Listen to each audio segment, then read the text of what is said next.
હર્ષભાઈ ને અલ્પેશભાઈ ને કેવું છે કે અમે હિન્દુ સમાજને ન્યાય અપાવો. 3 દિવસથી સાહેબ ખાવાના રચડે અમારા છોકરાની અમને શું ખાવા પાવે? અમારા છોકરા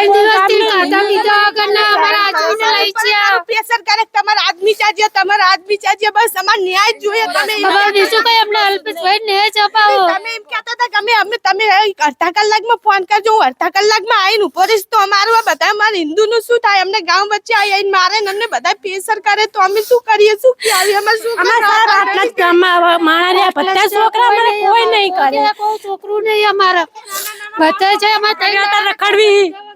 તો તમે જોઈ રહ્યા છો દરેક અહીંયા જે પણ હિન્દુ વસ્તી જે હિન્દુ મહિલાઓ છે દરેકની આંખોમાં પાણી છે. બધા પોતાની જોડી ફેલાવીને ગૃહમંત્રી જે આપણા હર્ષ સંઘવીભાઈ છે, જે આપણા ગૃહમંત્રી છે, આપણા જે સીએમ સાહેબ છે અને એમના સમાજના જે અલ્પેશભાઈ ઠાકોર છે એમને હાથ જોડીને જોડી ફેલાવીને એમને વિનંતી કરી રહ્યા છે કે ગામમાં આવો, ન્યાય અપાવો, આ શું થઈ રહ્યું છે એમની સામે એ બધું એમની આપવીથી જણાવી રહ્યા છે.